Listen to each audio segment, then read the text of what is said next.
faux. On lui dit quelque chose, on lui confie quelque chose, et puis bon, ça est dehors.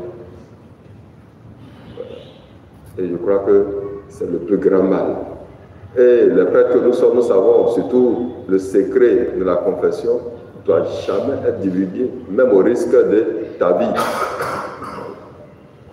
De forte raison, si on vient sur le matériel ou autre, tout ça, c'est scandaleux. Voilà. Alors donc, l'apôtre Paul rappelle cela aux responsables de la communauté de Corinthe. Et puis, plus loin, il dira, bon, il n'est pas bon de juger, de porter un jugement hâtif sur quelqu'un. Voilà. Seul Dieu est le vrai juge. Vous voyez un peu. Sans doute que lui-même l'a dû subir cela. Voilà. On a porté un jugement hâtif sur lui. Et puis après, il s'avérait que c'était faux. Alors donc, l'un de ces jugements apparaît dans l'évangile que nous avons. Nous, nos disciples jeûnent. Toi, tes disciples ne jeûnent pas. Jugement sans doute peut-être hâtif. Jésus lui-même prend la parole. Voilà. Vous l'a dit, mais quand tu es invité,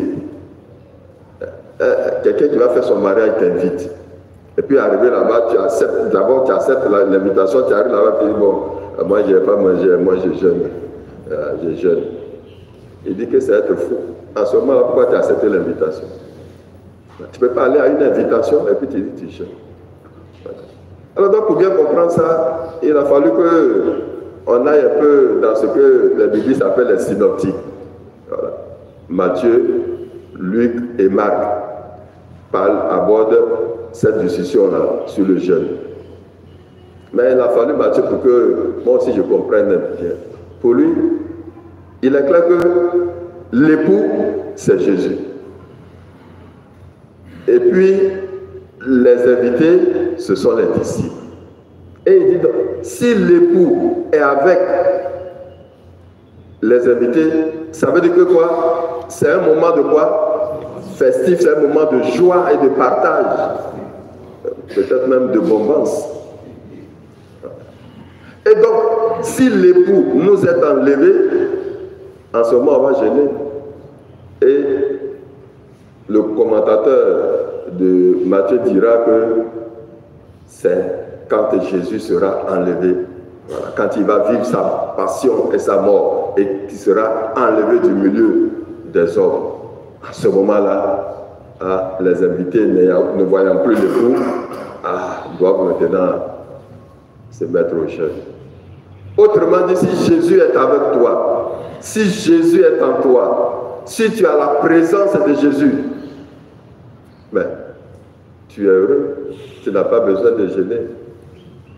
Mais si Jésus t'est enlevé, et enlevé par quoi? Bien sûr par le péché. Voilà. Par le péché, Jésus s'éloigne de toi. En ce moment-là, pour le faire venir en toi, il faut procéder à des jeûnes. Et d'ailleurs, les disciples de Jean-Baptiste, le commentateur le dira encore, les disciples de Jean-Baptiste jeûnaient pour acter la venue du règne de Dieu, acter la venue du Messie.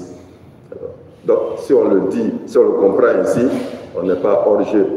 Voilà. Mais attention, Jésus n'est pas en train de dire que le jeûne est mauvais. Il répond à des gens qui font des reproches à ses disciples. Jésus lui-même, en début, Jésus avec Jean-Baptiste, vous vous rappelez, Jean-Baptiste, il jeûne, il est dans le désert, il porte des habits bizarres. Mais toi, tu manges, tu bois, tu es un glouton. L'autre, il est un possédé. Je se rappelle de cela. Voilà. Donc, Jésus répond à ses détracteurs, mais sans condamner le jeûne.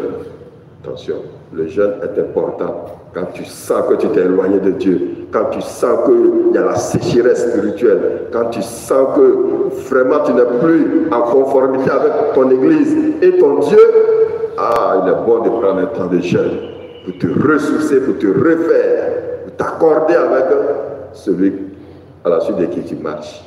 Alors donc, au cours de cette célébration eucharistique, demandons cette grâce-là au Seigneur de savoir faire le jeûne qui lui plaît et non pas le jeûne pour se faire voir. Amen. Amen.